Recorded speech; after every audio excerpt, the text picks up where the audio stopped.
The National Transportation Safety Board, or NTSB, has recovered a TransAir Boeing 737-200 from the ocean floor just off of Hawaii. The aircraft that crashed 4 months ago was resting on an ocean shelf between 350 and 450 feet, or 106 to 137 meters below the ocean surface. Let's take a look at how this recovery operation went. Recovering an aircraft that is split into two seems to be easier said than done when it's on the floor of the Pacific Ocean. According to the NTSB, recovering the Boeing 737-200 from the ocean floor was a complex operation involving various companies, from the aircraft's insurance provider, who paid for the mission, to specialists in ocean floor recovery and even endangered species experts. To start with, a research vessel named the Bold Horizon and a barge known as Salta Verde both travelled from California to Honolulu. On October 12th, the Bold Horizon left the port in Honolulu and headed to the wreck site, not far from the island. The ship's remotely operated vehicle prepared the engines and front landing gear assemblies with straps, which were then used to hoist them out of the water.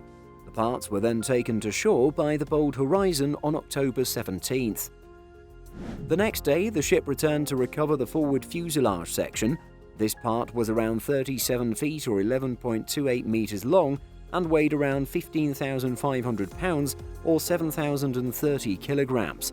This reached the shore on October 22nd, having been fished out on October 20th. Finally, the rear part of the fuselage was recovered. This proved to be the most challenging part for several reasons. Not only was it an awkward shape, but it was also heavy. The aft part of the aircraft itself weighed around 48,500 pounds or 21,999 kilograms. However, 4 cargo containers remained secured in the plane, adding an extra 12,000 pounds or 5,443 kilograms to be recovered. The tail and wings remained attached to the aft section of the fuselage. The operation had to be completed slowly and carefully to make sure that it didn't come apart while rising to the surface. The part was recovered from the ocean on October 30th and brought ashore a day later.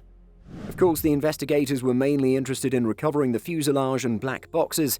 Still, as the insurance company ended up footing the bill, some of the cargo lost in the accident was also recovered. Commenting on the mission, NTSB Chair Jennifer Homendy remarked, "The recovery of the recorders and virtually the entire airplane represents a major step forward in the investigation. We are so appreciative of the collaborative efforts of the federal and state agencies, parties and contractors that contributed to this successful outcome." The NTSB will now continue their investigation into the accident with a particular emphasis on the parts recovered.